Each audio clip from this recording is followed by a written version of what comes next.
Hello friends, hope you're doing good, and in this video tutorial we are going to solve Filmora crashing problem.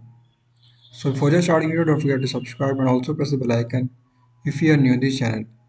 So if you are facing Filmora crashing when you are working or editing, simply first of all you just need to go to properties of Filmora. So just right click on Filmora and open properties and just do the same as I'm showing you in this video.